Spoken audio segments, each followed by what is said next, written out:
Hey everyone, welcome to the Creativity Made Easy podcast. I'm your host, Dustin Peed, creative coach and consultant. Before we get into today's episode, I want to remind you that you can follow me on social media at Dustin Peed, P-E-A-D. You can find me at dustinpeed.com. Also, I have a first ever book coming out this October 1st. It's called Growing Upward, My Life's Journey Through Mental Health. I would love for you to pre-order that. You can do that at dustinpeed.com as well. This is going to be a special audio-only episode. I keep going back and forth if I'm going to do audio-only or both video as well. So if you're watching this on YouTube, you're just really kind of able to listen to it. But anyway, want to get all that stuff out of the way. Let's go ahead and get into it.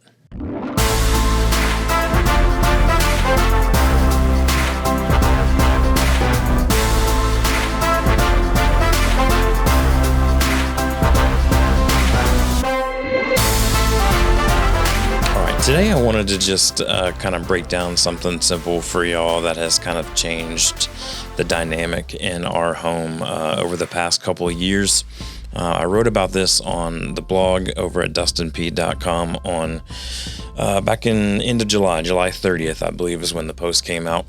But it's all about family values. I feel like a lot of people have great ambitions to have family values, but in my conversations with other people, especially people that come over to our house and they see our family values on a big kind of old-fashioned chalkboard situation up on the wall of our dining room area, we get asked a lot of questions about how do we come up with them and how do we use them and why did we decide on which ones were important? So if you're not a reader, I'm basically going to share this kind of journey with you. If you read it already on the blog, you can skip this episode, but just wanted to elaborate on it a little bit. So first let me just kind of lay out what our family values are that we decided upon. And let me just say that we kind of re-upped these a few years ago, which I'll talk about in a second. But we just have four family values. There's a lot of things that we say often a lot around our house, but these are the things that we say the most. The first one is actually the first two kind of go hand in hand, and it is number one is to love God, and number two is to love people. And so we find these values in Scripture in Matthew chapter 22, verses 37 through 40, where Jesus is saying to his disciples that you must love the Lord God with all your heart, all your soul, and all your mind. This is the first and greatest commandment. And the second is equally important. Love your neighbor as yourself. And so love God, love people. This is not like some kind of like far out there, earth-shattering type of concept to have as a family value. But for us, our faith is super important to us. And so we wanted those to be the first two. And so it's one of the things that we often say to our kids when we're dropping them off somewhere is, all right, have fun, love God, love people. Just to remind them that how important it is and what that looks like for them. The third one is where we kind of start to veer off just a little bit from what may be traditional family values, and they're just more specific to kind of what's super important. The third and fourth one are just a little bit more geared towards what we think are super important to us as we raise a family. So number three is to live intentionally authentic. Now this comes from 2 Timothy 1:7, where that passage tells us that we're designed for power, love, and self-control. Some of them say power, love, and a sound mind. But we want to live in that as much as possible because it's authentically who God made us to be. We've talked many times before on this podcast about how, as an Enneagram 4, that authenticity is super important to me. And so we wanted to include something about authenticity, but we didn't want it to be something that was passive. We wanted it to be something that was active. I've talked many times before on here and on my blog as well about how important intentionality is in my life. And in fact, the word intentional is kind of my word of 2024. And it's really helped me keep a lot of focus. So live intentionally authentic is our third family value. And we'll kind of dive into how we use those here in a second. But number 4, and our last of 4 family values, again, a little bit unique to us. It's express courageous creativity. Express courageous creativity. Creativity is a major part in our home, and Joshua 1:9 encourages us to be strong and courageous. So we strive to be courageous in all things, but we emphasize this courage in creating because, we all have seen it. We've all seen it in our own lives, as it tends to be. As we get older, we get a little bit less courageous in that creativity. We get to we tend to reserve it. We tend to kind of squash and silence it. And we don't want to silence that childlike creativity in our home. We want to express it, which is why we use that verb as much as possible. So these are the 4 family values that we came up with. Now, why these were important for us to establish. I talked about intentionality is super important to me and my wife, Sarah. We don't want to leave our best intentions up to chance. We want to have a game plan in place to make things happen that we want to see happen.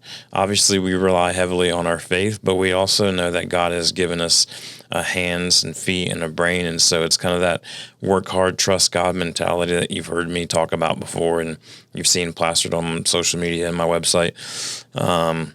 But this is what we want to see. How we want to see things happen is with some intentionality. How we raise our family, and it could be a bit overkill, but and we've been charged of that before, of people saying that could be a little much. It could be a little bit too much pressure that you're putting on your house, and just let things happen organically. And I do believe in letting things happen organically as much as possible, but I also don't want to get to the end of our lives and regret not being more intentional about the things that we wish we had done. So you can read more about that. Back in early June, I posted a blog about the word of the year for me being intentional, but I'd rather be guilty of trying too hard than not trying hard enough, really, at the end of the day. So we often get asked, how did you settle on these family values? Sarah and I set a date aside a couple of years ago. We had done some family values on our honeymoon, trying to be like really good Christians and a really good newlywed couple, and those stuck around for a few years, but we never really did anything with them. They were just kind of sat on the shelf that we had displayed, in our home, and we never really talked about them or did anything with them. But a couple years ago, Sarah and I set aside a date day specifically to discuss what family values we wanted to uphold, especially during this season of our family. And that's something I just want to pause right there for a second and say that I believe that these values can change seasonally, and whatever you're facing, whatever your kind of not only struggle, but you're striving as well in this season of life. I believe that you have the authority and you have the ability, certainly, as leaders of your home, as parents, to say these are the things, or just if you don't have kids, these are the things that we want to focus on in our family right now. So, like I said, we set aside that day to kind of discuss what values we wanted to uphold in that particular or this particular season of life. And so what we did was simple. We just began by making a list of all the things that we feel our family already naturally embodies. This practice, honestly, was not a whole lot different from the way that we at the Culture Base, which is my company that I co-own with a couple of others, where we help companies, and basically we help them with their scalability by making sure that they have the right culture for, vision and for onboarding and hiring and for retention and all these different things. And so one of the things that we've done before is we sit down with these companies and we help them come up with their culture values. This practice really is not that different. So we began by making a list of all the things that we feel our family already naturally embodies. And we just wrote all those things down. That's the kind of the organic nature of it, right? You're not trying to manufacture something that's out of left field. But things like, what are the sayings that we often use in encouragement or correction? So again, like every time we drop our kids off, we would say, hey, just remember, love God, love people, have a great time. Obviously that made it onto the list. Then we made a list of all the things that we wanted to introduce into that category. We're like, hey, we don't say this enough, but I would like us to start saying these things because it's a little bit more aspirational than what I would traditionally say culture values should be. But for us in these family values, I think we have room to be a little aspirational because it holds us to some intentionality. And so once we had that list, then finally we listed out all of the things that we wanted to distance ourselves from as a family.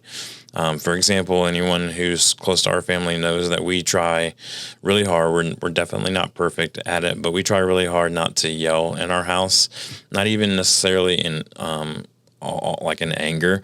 But if someone's on a different floor of the house, like try not to holler at them that it's dinner time, but just to like go up there and tell them that it's dinner time, or use the echoes that we have in their rooms to drop in and tell them that it's dinner time.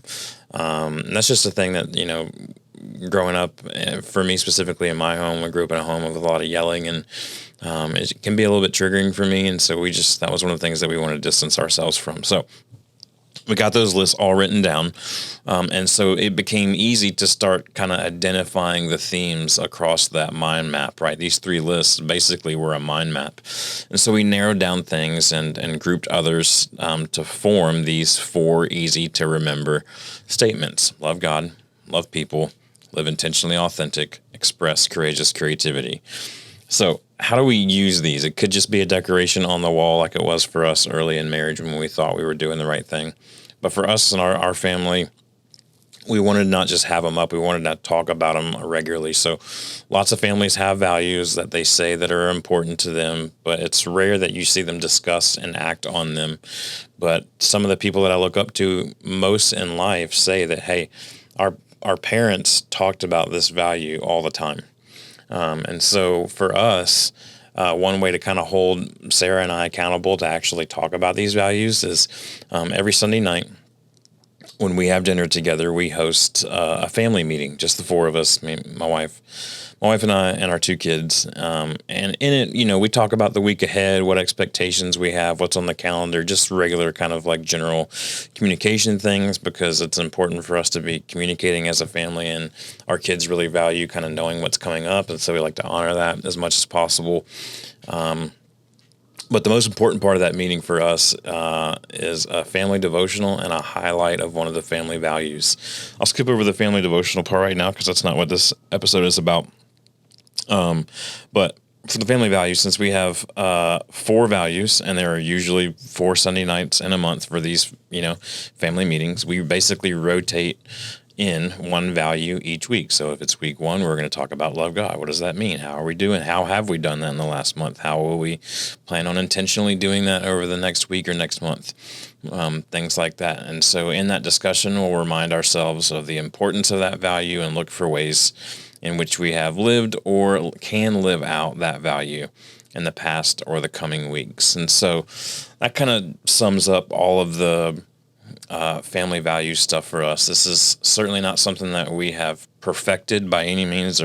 I'm still constantly learning from other families that are close to me and other people that I look up to, and a little bit more in the public life. So if you have family values, I would love to hear them. I would love for you to share those with me. You can just hop on social media and DM me at Dustin Peed, P-E-A-D, or you can email me, dp@dustinpeed.com. I would love for you to share those with me because I'm always learning, and I would love to kind of have that conversation. So, just thought I would share our family values with you. I know this doesn't have a ton with like creativity made easy type of conversation, but I will say this: when the home life is working, I believe your creativity life can thrive. And so just think about, even if it's just you by yourself in your personal life, how can you make it click and work a little bit better? How can you be more intentional? How can you establish some values for yourself or for your home? Because I believe when you can do that and be intentional about it, it frees up and invites in a certain level of creativity that would be difficult otherwise to exist in your world. So that's all. I appreciate y'all listening, or however you're grabbing this podcast episode. Appreciate y'all listening to that. I'm going to be recording a series of podcast episodes next week that I'll release out over the next few weeks. So would also love to hear from you guys. Do you like audio only, or would you prefer video? All stuff that I'm trying to learn as I go. But that's it for this time on the podcast. I'm Dustin P. Thanks for listening to Creativity Made Easy. We'll talk soon.